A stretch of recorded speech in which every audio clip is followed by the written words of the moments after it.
everybody, happy Easter. Hope everybody had a good week. Now today we aren't going to do anything Easter related, but I am going to show you how to decorate a Harry Potter cake. I'm super excited. This is the first time I've ever made a Harry Potter cake, and we're going to kind of learn as we go here. Hopefully this will just turn out to be a pretty quick little tutorial for you, and if not, well, we'll see. Okay, now obviously the first thing you're going to need to start with is a cake. I have pre-made my cake, and this is a 9 by 13 rectangle cake because you want it to look like an open book.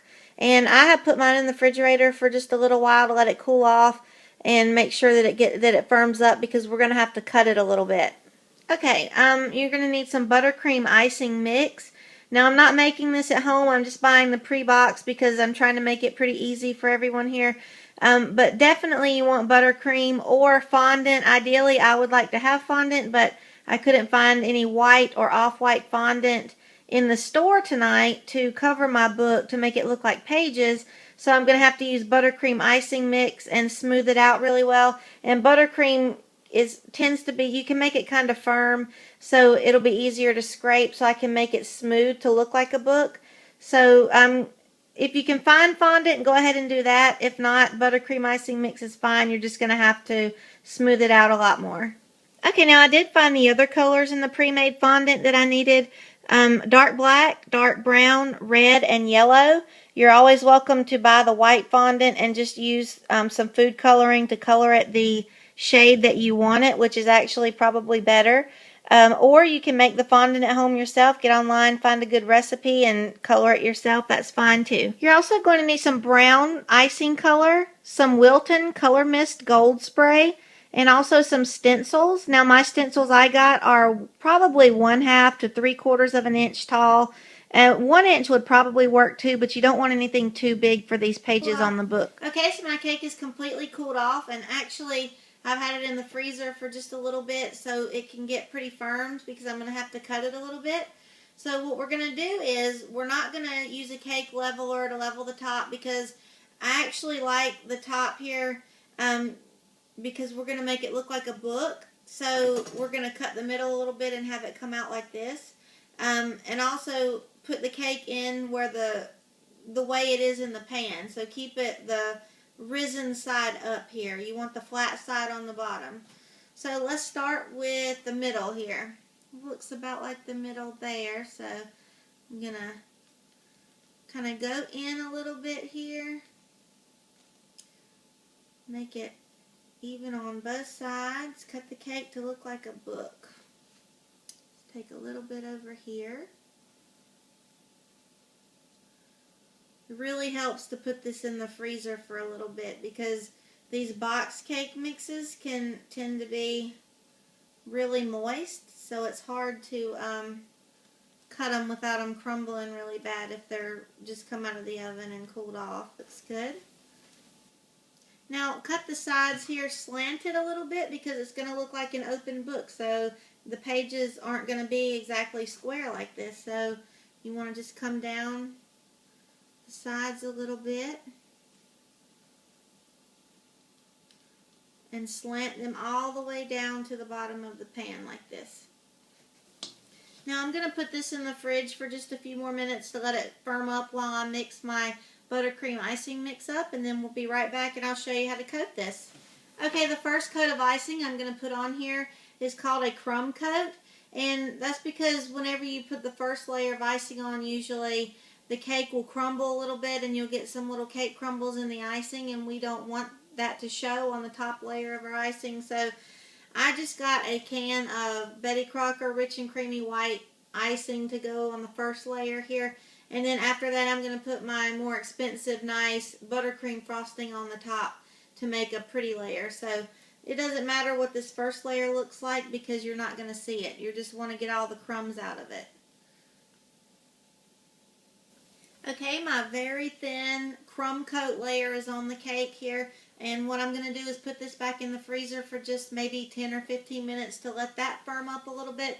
Then we're going to frost it with our buttercream frosting and smooth it out really nicely. Okay, now that this is firmed up a little bit, we can take our very nice buttercream frosting here and frost it on top and smooth it out really nice.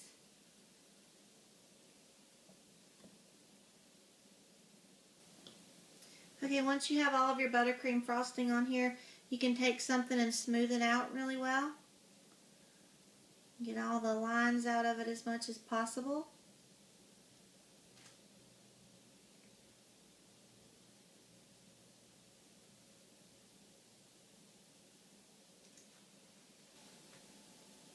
Okay, our cake is now frosted. I've got it smoothed out just about as well as buttercream frosting can smooth out. So I'm going to put this to the side, and now we're going to roll out our fondant here and see what we could do with it. Okay, I'm not exactly sure what happened. I thought I pressed record, but apparently I did not. So what I did here was I rolled out this fondant on my cutting board. Always make sure when you roll out fondant you put on the cutting board or your paper mat that you're using to roll it out with some powdered sugar so it doesn't stick. And also rub some powdered sugar on your rolling pin so it doesn't stick to that either. But what I did was I rolled this dark brown out. I kept some for our wand because this is the color we're going to use for the wand. And then I rolled it out and cut out some strips for the sides of the book and also the front and the back of the book there, just to give it some, cut off the lines there from the cake so it looks nice and smooth. And it stuck right on the icing there. So that's what I've done in the meantime. And don't worry about the powdered sugar that's stuck to the fondant because that will wipe right off. So don't worry about that. That's going to come off before the cake is finished. So what I'm going to do now is squish this together and get it all mixed back up here. And I'm going to roll it out. And then we're going to roll out a wand shape. My fondant's gotten a little dry. So I'm just going to roll it out pretty thin and then just roll a wand shape out.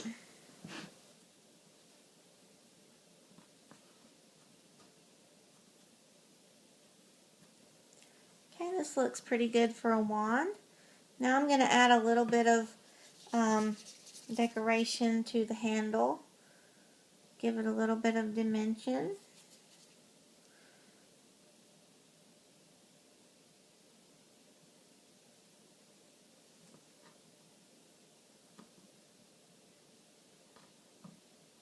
Looks good. Okay, I placed the wand. And this is what we've got so far. You can kind of see it a little bit. Now, what we want to do is, what we probably should have done a while ago, was we're going to add some pages to the book. So take a toothpick here and go up the side and just make it look like that the book has some pages in it. You don't want it to be, you want it to look 3D. You want to go very hard, just very thin through here. Some lines.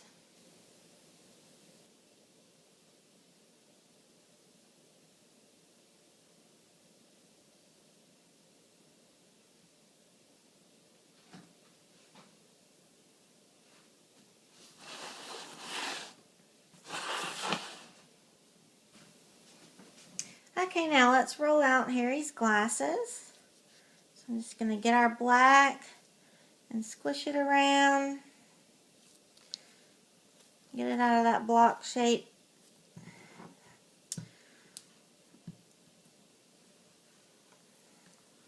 And roll it out. Okay. And cut out 2 strips.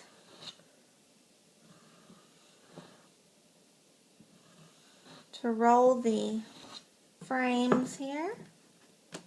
Okay, now we are going to roll out our red fondant into a scarf. Alright, once you have your fondant rolled out, go ahead and cut it into a long rectangle shape for the scarf.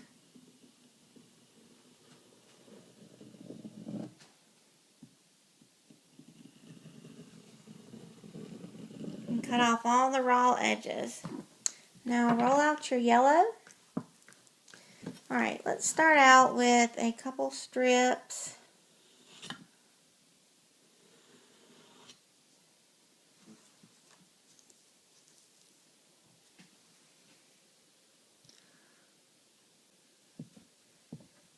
Much better. Okay, I've got my Gryffindor scarf done, so I'm going to go over it with a damp paper towel again so I can wipe off all the powdered sugar. And then we are going to cut the little slits in the bottom. And I'll wipe this off again as we put it on the cake, but just for right now so I can get an idea of what this looks like. Now I'm going to take my knife and I'm going to cut the little slits in the bottom where the scarf opens up and unravels. Alright, see if I can safely move this scarf over to my cake.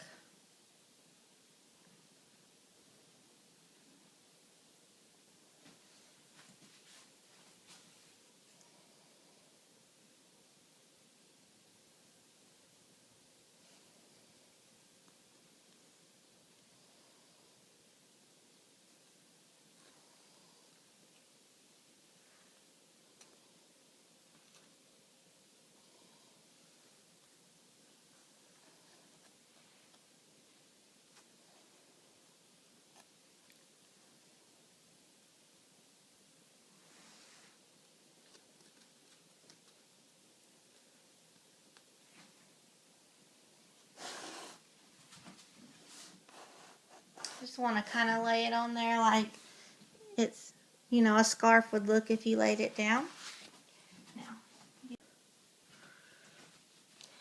Okay, now we're not going to use our stencils. I didn't find a use for those, or our gold, Wilton Gold spray. We were going to make a golden snitch with that, but I didn't really have any fondant that I could color with the gold spray.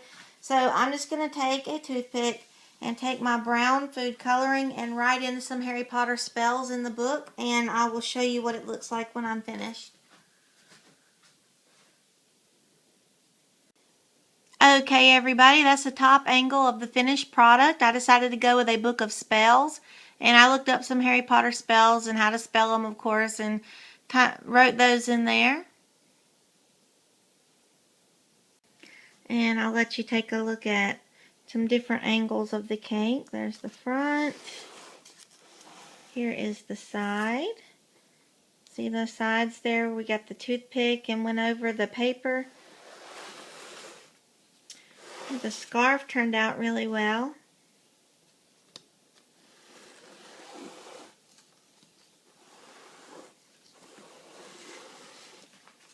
Not bad for my first Harry Potter cake.